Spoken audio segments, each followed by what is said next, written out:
Hi guys, it's Michelle again. I'm just back with a few of my altered board books that I've been doing, and I had a few questions on how I do them. So not really an expert, so not quite sure what to tell you, but I will show you what I do, and hopefully that will help you. So what I have got is a selection of board books, and I've been looking lately for lots of different shapes. I look for books that are quite a sturdy card, and also I look for lots of different shapes. So I've got nice circle there. This one's got some tabs on it. This was cool. It's got all the shapes cut out of it. This one I liked because it's all flip-flaps. So it gave me all those different shapes to make tabs and things out of. And then just a little one that's got a good size to it. So if you feel bad about the books, these ones I get from the junk shop, and I'm a real book lover, so I wasn't really sure I could do this when I started, and I visited these books for quite a while and no one ever bought them, so I did.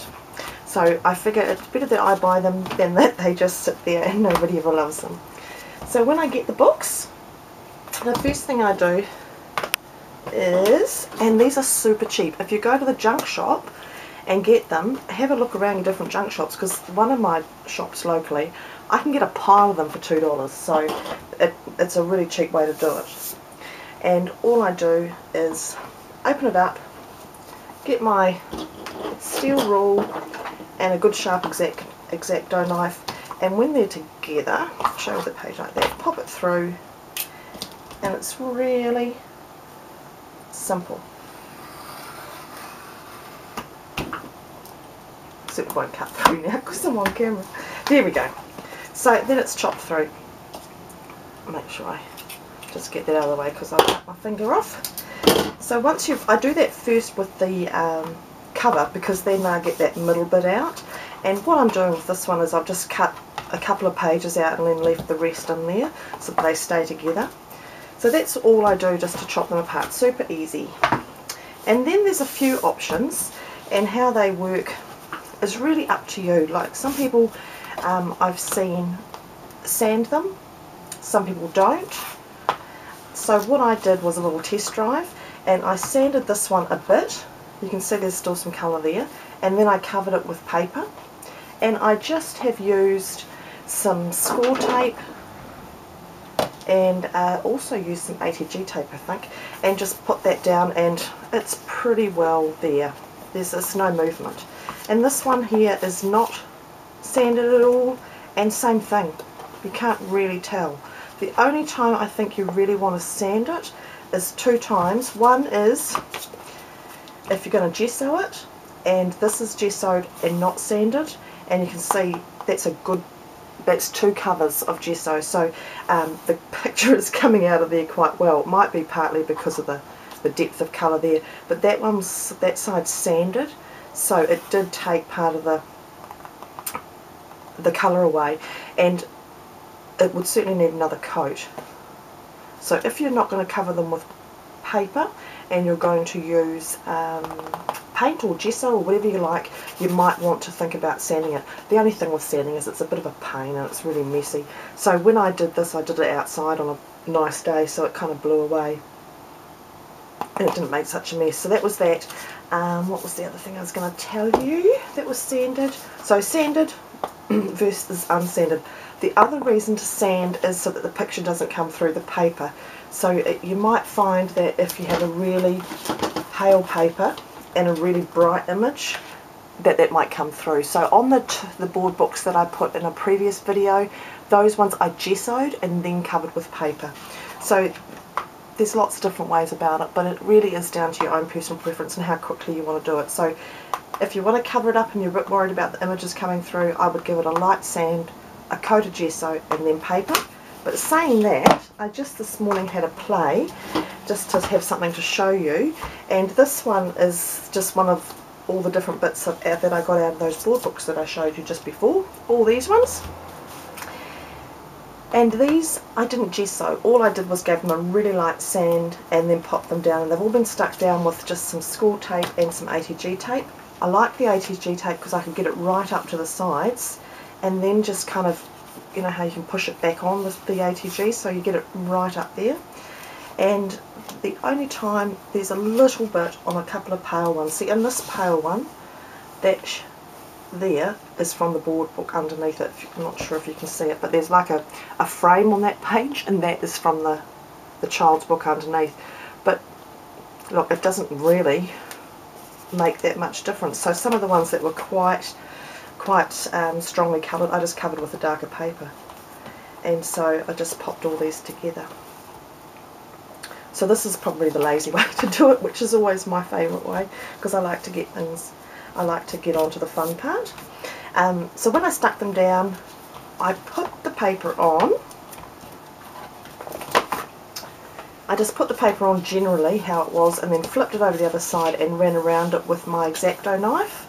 And then I got a nail file, just one of my cheapy ones from the local shop, and just went around it like that and took off any edges, so it gave it a nice complete finish, and that just tidied up all the edges really easily.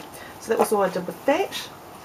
And then with these ones, I will, so this one here I've inked around that with a distress stain, and that's vintage photo, of course I use it all the time.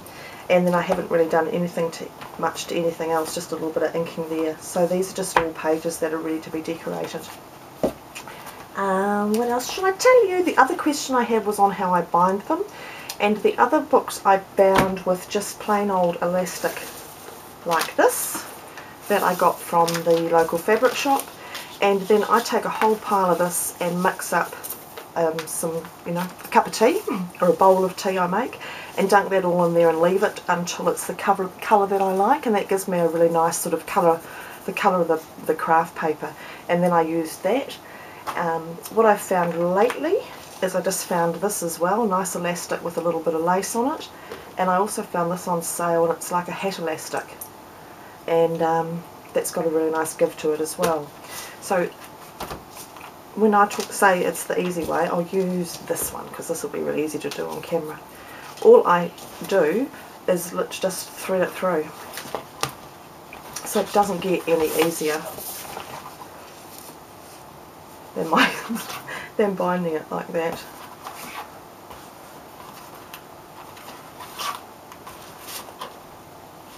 Just go through, and whatever elastic you use, you could colour the elastic up to match your project. And this way, I found this way better than the elastic hair ties, because the elastic hair ties sometimes popped when I tried to get them really nice and tight, and also I didn't get as much give, so I could decide how fat I wanted them to be. So I'm just going to I'm just going to do this in a bow so I can, because I need to finish the book. So I'll just do this to show you. And what I would do is, when I was happy with the thickness, I would get all the elastic through into there, and having said that, I'll show you. So I get all the elastic through into there, and then I just work it so I can see that I've got enough space to move everything. And when I've got enough space to move everything, then I'll tie it. Pop a finger in. I like a lot of movement. I like it to be, to have lots of space, because I'm going to put tags in and flowers and all sorts of things, because I can't stop.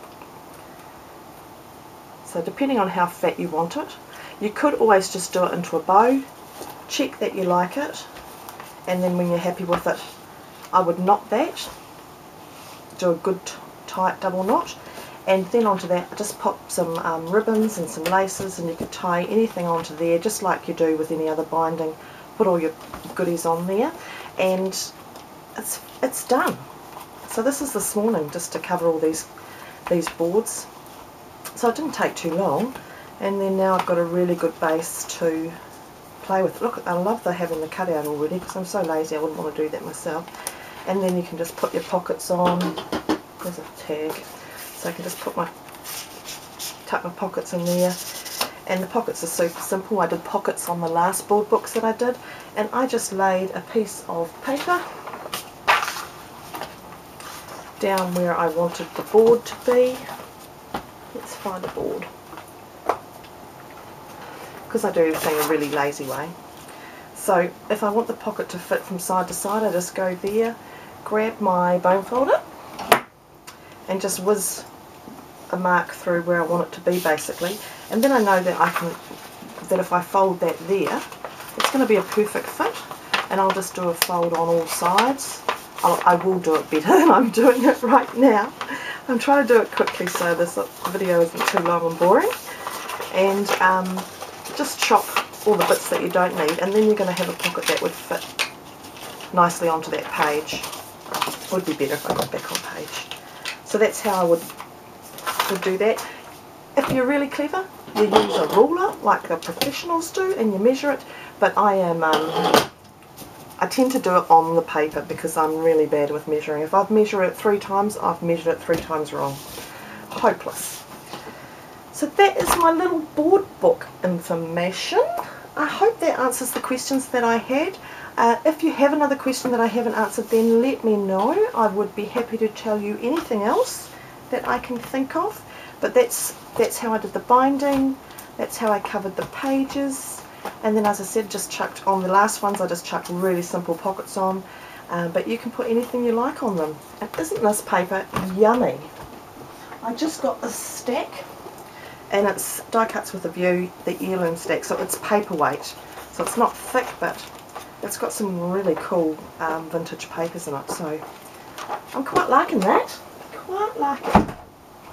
And then what I will give you a sneak peek of what I've been doing when I was watching telly last night is I'm working on a craft reflections book. I've got this beautiful paper from Graphic 45, so I have been playing, and so I will show you this book as soon as it's finished. It's not finished yet. So that is my next project. Hope you like the look of that. And that is me. That is me. So again, hope that helps. If it doesn't, sorry, let me know, let me know. I couldn't remember all the questions, so hopefully that covered them. And thank you all for watching. Nice to see you all, and hope to see you soon. Bye now.